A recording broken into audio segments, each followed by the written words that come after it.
Hollywood cafe आज explain कर रहा है एक American psychological thriller movie deep water, जो हाल ही में 22 में रिलीज हुई है। मूवी के सेंट्रल कैरेक्टर में एक कपल हैं जिनकी मैरिज को कुछ साल हो गए हैं। हस्बैंड विक और वाइफ मेलिंडा आज अपने एक फ्रेंड के घर पे पार्टी में जा रहे हैं। मेलिंडा विक को कहती है कि क्या तुम मुझे मेरी हील पहना दोगे क्या? तो विक खुशी खुशी उसको हील पहना देता है। मेलिंडा विक को कहती है कि तुम जानते हो ना मैं तुमसे कितना प्यार करती हूँ। ये सुनकर विक को जैसे कुछ हर्ट हुआ और वो अपनी वाइफ को बिना जवाब दिए कहता है कि चलो चलते हैं।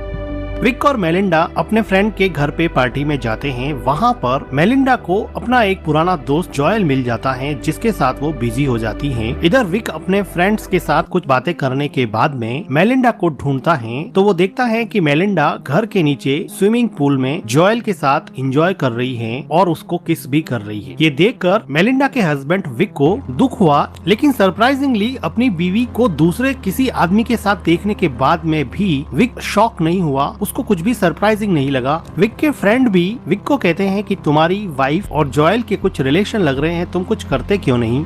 लेकिन विक अपने फ्रेंड की बात को इग्नोर कर देता है। कुछ देर बाद में मेलिंडा पार्टी में पियानो बजाती है, जिसको देख के विक के चेहरे की मुस्कान वापस लौट आती है। जो वाइफ थोड़ी देर पहले किसी और आदमी के साथ इन्वॉल्व थी, अभी उसी को पियानो बजाते हुए देख के विक बड़ा खुश हो रहा था। विक का ये बिहेवियर काफी सरप्राइजिंग होता है। पार्टी में जॉयल और विक दोनों बात करते हैं, तो जॉयल विक को कहता है कि तुम कितने अच्छे हस्बैंड हो जो अपनी वाइफ की पर्सनल लाइफ में बिल्कुल भी इंटरफेयर नहीं करते हो, तुम्हें कोई फर्क नहीं पड़ता कि वो किसके साथ क्या कर रही है। तो विक कहता है कि मेरी वाइफ का एक पुराना बॉयफ्रेंड था मार्टिन, और तुम्हें पता है ना कि मार्टिन अभी टाउन से गायब है। पता है तुम्हें क्यों गायब है? तो जॉयल पूछता है कि क्यों? तो विक कहता है कि उसको मैंने मार डाला, जो भी मेरे वाइफ के करीब आता है मैं उसको मार डालता हूँ। ये सुन के जॉयल काफी डर जाता है और वो पार्टी से डर के मारे चला जाता है। पार्टी के बाद में मेलिंडा विक को पूछती है कि क्या तुमने जॉयल को धमकाया था? वो पार्टी को बीच में ही छोड़ के क्यों चला गया था? तो विक कहता है कि नहीं, बिल्कुल नहीं, मैंने तो उसको नहीं धमकाया। विक और मेलिंडा अपने घर पे आ जाते हैं।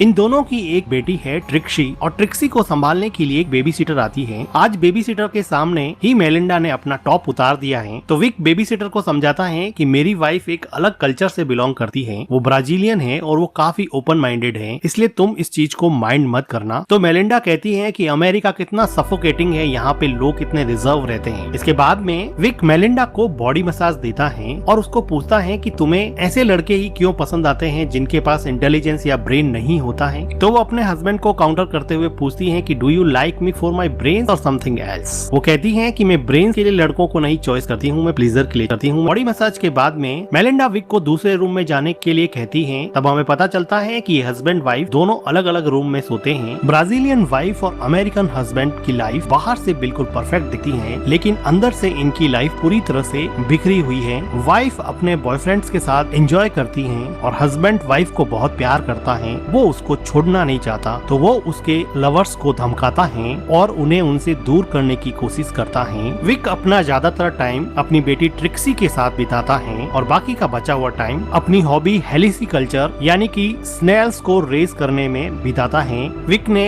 अपने घर के बाहर गार्डन में एक छोटा सा स्नेल कल्चर के लिए रूम बना रखा है और यहाँ पर विक काफी टाइम स्पेंड करता है। विक और मेलिंडा की डॉटर ट्रिक्सी बहुत ही स्मार्ट है। आज वो अपने स्कूल के प्रोजेक्ट के लिए रेडॉक्स रिएक्शन पॉवर्ड पोटैटो से चलने वाला रोबोट बना रही है। वो इतनी स्मार्ट है कि अपने डैड और अपनी मदर के बीच में चल रहे कन्फ्लिक्ट को बहुत अच्छे से समझती है। विक अपनी डॉटर ट्रिक्सी को स्कूल छोड़ता है, तो ट्रिक्सी की स्कूल टीचर कैली, जो कि विक की बहुत अच्छी फ्रेंड थी, वो कहती है कि मैंने सुना है कि तुम लोगों का मर्डर कर रहे हो। जॉयल टाउन में ये बात फैला रहा है कि तुमने अपनी वाइफ के एक्स बॉयफ्रेंड मार्टिन का मर्डर किया है। विक कहता है कि मैं तो सिर्फ मजाक कर रहा था। तो कैली कहती है कि मजाक हो या सच हो, लेकिन आइडिया तुम्हारा काम कर गया, अब जॉयल तुम्हारे घर के आसपास कभी फटकेगा नहीं। यही बात उसके दोस्तों को भी पता चलती है। तो विक कहता है कि देखो मैंने कोई मर्डर नहीं किया, मैंने तो जॉयल के साथ सिर्फ मजाक किया था। वो अपनी वाइफ को भी समझाता है, लेकिन उसकी वाइफ उस पे बहुत चिल्लाती है कि तुमने मेरे दोस्त को डरा धमका कर पार्टी से भगा दिया और मुझे तो लगता है कि तुमने मार्टिन का मर्डर किया हो। वो कहती है कि जॉयल को कल रात को डिनर के लिए बुलाना पड़ेगा और उसे सॉरी बोलना पड़ेगा। वो जॉयल को अपने घर पे डिनर पे बुलाते हैं और डिनर के बाद में मेलिंडा अपने हस्बैंड को कहती है कि तुम ट्रिक्सी के रूम में चले जाओ और उसको बेड टाइम स्टोरी सुनाओ। विक को पता था कि वो जोएल के साथ टाइम स्पेंड करना चाहती हैं। वो ट्रिक्सी के रूम में जाके उसको स्टोरीज सुनाने लग जाता है। तो ट्रिक्सी अपने डैड को कहती है कि मॉम दूसरे आदमियों के साथ अजीब सा बिहेव क्यों करती है, मुझे ये आदमी जोएल बिल्कुल भी पसंद नहीं है, मैं आप दोनों को साथ में देखना चाहती हूँ, मैं मॉम को किसी और के साथ देखना पसंद नहीं करती।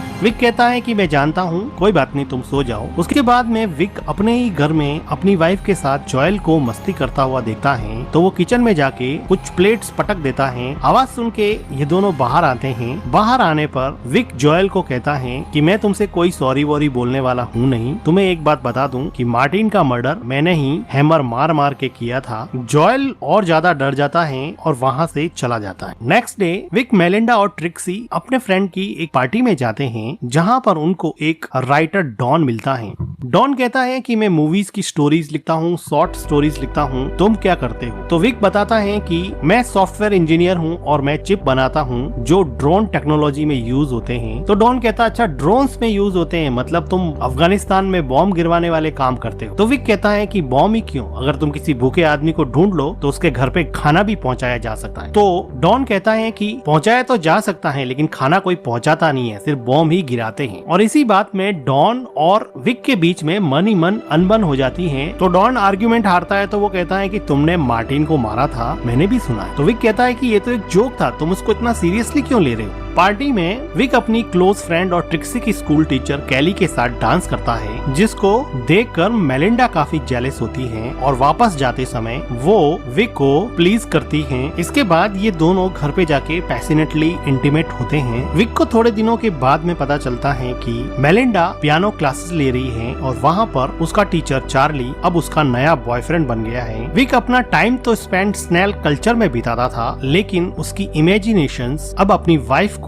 चार्ली के साथ रोमांटिकली इन्वॉल्व होते हुए देखती हैं। आज मेलिंडा घर पे भी नहीं है, जिसकी वजह से इमेजिन करते करते विक पूरी रात सो भी नहीं पाया है। अगले दिन सुबह जब मेलिंडा घर पे आती है तो विक उसको पूछता है कि कहाँ गई थी। तो मेलिंडा बिल्कुल क्लियरली बता देती है कि वो चार्ली के साथ है और वो उसके साथ क्वालिटी टाइम स्पेंड कर रही है। विक को तो ये पहले से ही पता था। मेलिंडा इतनी ब्लंट है कि वो अपने हस्बैंड को चार्ली के बारे में ऐसी ऐसी बातें बताती है जिसको उसका हस्बैंड सुन भी नहीं सकता। वो कहती है कि क्या मैं बताऊं कि उसने मुझे कैसे खुश किया, उसने मेरे शरीर पे कहाँ कहाँ मार्क्स छोड़े, क्या जानना चाहते हो तुम? तो विक कहता है कि हमारी एक डॉटर है, हमारी एक फैमिली है, तुम कुछ तो सोचो। तो मेलिंडा क्लियरली कहती है कि तुम्हारी चॉइस थी, फैमिली बनाना, बच्चे पैदा करना, वो तुम्हारी चॉइस। इससे क्लियरली ये लगता है कि मेलिंडा विक के साथ एक ओपन रिलेशन में रहना चाहती थी, लेकिन फैमिली बनाने का और बच्चे पैदा करने का प्लान विक ने बनाया था। इसलिए अब मेलिंडा उसके साथ एडजस्ट नहीं कर पा रही है, लेकिन विक चाहता है कि वो सब एक फैमिली की तरह एक ही छत के नीचे रहे। लेकिन मेलिंडा की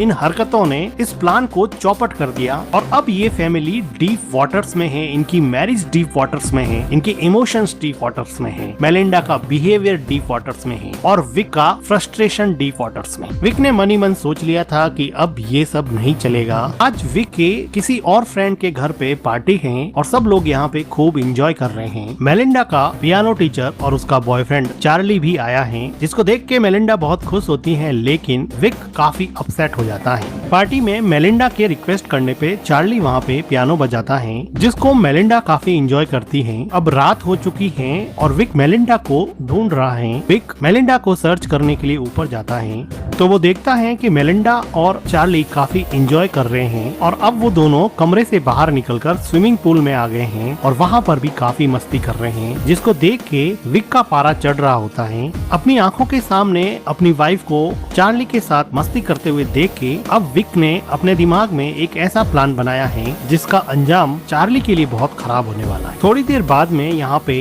बारिश होने लगती है, जिसकी वजह से एक एक करके सब लोग घर के अंदर चले जाते हैं। घर के अंदर सब लोग जब कुकीज एंजॉय कर रहे थे तब मौका देख के विक चार्ली को स्विमिंग पूल के अंदर डुबोकर मार डालता है और फिर चुपचाप अंदर आ जाता है और खुद भी कुकीज खाने में बिजी हो जाता है। इधर मेलिंडा चार्ली को ढूंढ रही होती हैं, वो बाहर देखती हैं तो वो देखती हैं कि चार्ली स्विमिंग पूल में मरा हुआ तैर रहा है। वो चिल्लाती हैं, सब लोग मिलके उसको बाहर निकालते हैं, उसको रिवाइव करने की कोशिश करते हैं लेकिन वो रिवाइव नहीं हो पाता। डॉक्टर्स और पुलिस की टीम आती है, डॉक्टर उसको डेड घोषित कर देते हैं। पुलिस यहाँ पे सबसे इन्वेस्टिगेशन करती है लेकिन कुछ खास पुलिस को मिलता नहीं है। पुलिस फिलहाल इसको एक्सीडेंटल ड्राउनिंग का केस ही मान रही है, लेकिन डॉन जिसने स्विमिंग पूल में चार्ली और विक को अकेले देखा था वो अब विक पे डाउट करने लगा है। डॉन ने अब एक प्राइवेट इन्वेस्टिगेटर हायर किया है जो विक पे नजर रखता है। विक इस आदमी को एक दिन अपनी वाइफ के साथ पकड़ लेता है। ये आदमी पहले तो अपने आप को साइकोथेरेपिस्ट बताता है लेकिन विक को पता चल चुका था कि ये इन्वेस्टिगेटर है और उसने अपनी वाइफ के बैंक स्टेटमेंट से पता लगाया कि उसकी वाइफ डॉन को कुछ पैसे इस इन्वेस्टिगेशन के लिए ट्रांसफर करती थी। तो वो अब डॉन के घर जाकर डॉन पर चिल्लाता है कि तुम्हें क्या हक बनता है कि तुम मेरे ऊपर किसी इन्वेस्टिगेटर को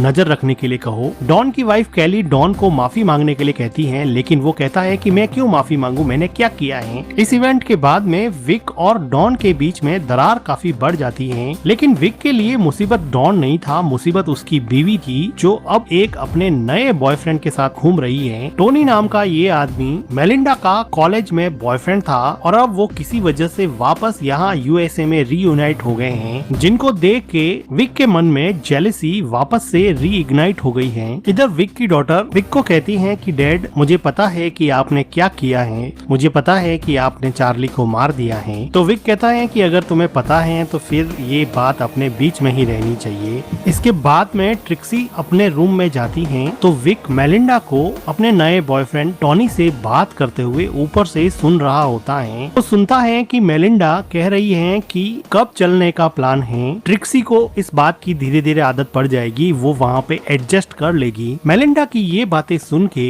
विक को ये बात समझ में आ गई कि वो ब्राजील जाने का प्लानिंग कर रही है और वो ट्रिक्सी को भी अपने साथ में ले जाएगी और वो टोनी के साथ जाकर वापस अपनी नेटिव कंट्री ब्राजील में बसने का प्लान कर रही है। अगले दिन विक का गुस्सा और बढ़ जाता है जब टोनी मेलिंडा के बुलाने पर उसके घर आता है और मेलिंडा के साथ लंच करके डांस करता है और उसके साथ काफी इंजॉय करता है। विक को ये सब बिल्कुल भी सहन नहीं हो रहा होता है, इसलिए वो अगले दिन टोनी को एक रेस्टोरेंट से निकलते हुए पिक कर लेता है और कहता है कि मेलिंडा ने यहाँ से थोड़ी दूर पर एक प्रॉपर्टी की साइट देखी है, चलो देख के आते हैं। इंसिस्ट करने पर टोनी कार के अंदर बैठ जाता है और ये दोनों इस टाउन से काफी दूर एक हाइकिंग साइट पे जाते हैं और विक यहाँ पे काफी रफ कार चलाता है जिसको देख के टोनी को बड़ा अजीब लगता है। अब ये दोनों हाइकिंग साइट पे नीचे उतर जाते हैं। टोनी थोड़ा आगे चला जाता है तो विक एक पत्थर उठा के टोनी के सर पे अटैक कर देता है, जिसकी वजह से टोनी लुढ़कता लुढ़कता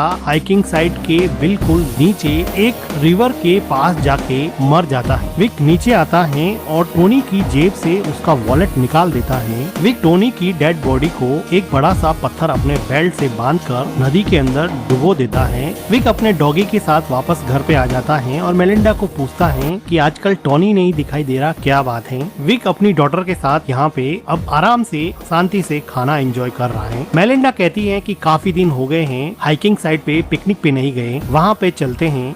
तो विक मेलिंडा और अपनी डॉटर के साथ हाइकिंग साइट पे पिकनिक के लिए चला जाता है और वहाँ पर विक अपने द्वारा ली हुई फोटोज को मेलिंडा को दिखाता है, जिसमें मेलिंडा की बहुत सारी फोटोज का कलेक्शन था, जिसे देख के मेलिंडा बहुत खुश होती है और वो कहती है तुम अकेले ही ऐसे हो जो मेरी सभी हरकतों के बावजूद भी मेरे साथ रहना चाहते हो, मैं सच में तुमसे प्यार करती हूँ। और वो काफी इमोशनल हो जाती है। अभी विक देखता है कि उसकी डॉटर ट्रिक्सी नदी के पास चली गई है, तो उसको लाने के लिए वो वहाँ जाता है। तो वो देखता है कि वहाँ पर टोनी की डेड बॉडी फूलने की वजह से पानी के ऊपर आ गई है। अब विक को लगा कि किसी को पता चल जाएगा, इसलिए वो वहाँ से मेलिंडा और ट्रिक्सी को लेके निकल जाता है, लेकिन जानबूझकर मेलिंडा का एक स्कार्फ वहाँ पे छोड़ देता है, जिसके बारे में मेलिंडा कार में पूछती है कि मेरा स्कार्फ वहीं पे रह गया है। तो विक अनजान बनते हुए कहता है कि कोई बात नहीं, मैं कल जाके ले आऊंगा। पिकनिक के बाद में घर आने पर मेलिंडा विक के साथ इंटीमेट होती है और विक को कई दिनों के बाद में ऐसा लगा कि शायद मेलिंडा बदल गई है। अगले दिन विक मेलिंडा के उठने के पहले ही स्कार्फ लेने के बहाने से हाइकिंग साइट पे जाता है। मेलिंडा पीछे उठती है और विक को ढूंढती है और विक विक के स्नेल वाले रूम में पहुंचती हैं, जहां पर चेक करने पर वो देखती हैं कि टोनी का वॉलेट वहां पे रखा हुआ है, जिसको देख के वो समझ जाती हैं कि उसके हस्बैंड ने ही टोनी को मारा होगा। इसलिए वो डॉन को कॉल कर देती हैं। इधर हाइकिंग साइट पे विक टोनी की बॉडी को ठिकाने लगा रहा होता है, तो वहाँ पर अचानक से डॉन आ जाता है और कहता है कि विक क्या कर रहे हो। तो विक कहता है कि मेरी वाइफ का स्कार्फ यहाँ पे रह गया था। तो वो कहता है कि देखो स्कार्फ तो मेरे पास है, और वो विक को बॉडी को पानी के अंदर धकेलते हुए देख लेता है और वो वहाँ से डर के मारे भागने लगता है। विक भी अपनी साइकिल लेके उसके पीछे भागता है। डॉन तेजी से कार चलाता है और कहता है कि चलो मुझे एक और स्क्रिप्ट मिल गई जिस पर मैं बुक लिखूंगा। अब वो पुलिस को मैसेज करना चाहता है, लेकिन ऑटो करेक्ट की वजह से मैसेज नहीं होता है और फोन नीचे गिर जाता है। यहाँ माउंटेन्स की वजह से कार प्रॉपरली चल नहीं रही थी, लेकिन विक इस साइड से काफी परिचित था, इसलिए वो अपनी साइकिल से शॉर्टकट लेके डॉन की कार के सामने आ जाता है, जिसकी वजह से डॉन उसको बचाने की कोशिश करता है और उसका बैलेंस बिगड़ जाता है और उसकी कार का एक्सीडेंट हो जाता है और वो कार के साथ ही नदी में डूब जाता है और वहीं मर जाता है। इधर मेलिंडा रोते हुए अपना बैग पैक करती हैं और यहाँ से जाने की तैयारी करती हैं, लेकिन मेलिंडा की डॉटर ट्रिक्सी वो बैग स्विमिंग पूल में फेंक देती हैं और कहती हैं कि मैं नहीं चलूंगी, मैं तुम्हें और डैड को एक साथ देखना चाहती हूँ। जिसे सुनकर ऐसा लगा कि मेलिंडा का मन बदल गया है। थोड़ी देर बाद में विक घर पे आता है और मेलिंडा को पूछता है कि क्या हुआ। मेलिंडा कहती है कुछ भी तो नहीं। मेलिंडा को सब कुछ पता था, लेकिन वो विक को कुछ नहीं बोल रही थी। मेलिंडा ने टोनी का वॉलेट जो स्नेल रूम से मिला था उसने अब वो जला दिया है, क्योंकि उसको रियलाइज हो गया है कि उसके हस्बैंड से ज्यादा उससे कोई प्यार नहीं करता है और अब वो अपने हस्बैंड और अपनी डॉटर ट्रिक्सी के साथ एक अच्छी फैमिली की तरह जिंदगी गुजारेंगे। और इस तरह से गलत तरीके से ही सही, लेकिन विक ने अपनी मैरिज जो कि डीप वाटर्स में थी अभी आउट ऑफ डीप वाटर्स है। और इसी के साथ ये मूवी एंड हो जाती है। मूवी का एक्सप्लेनेशन अच्छा लगा हो तो वीडियो को लाइक कीजिएगा, हमारे चैनल को सब्सक्राइब कीजिएगा and thank you for watching.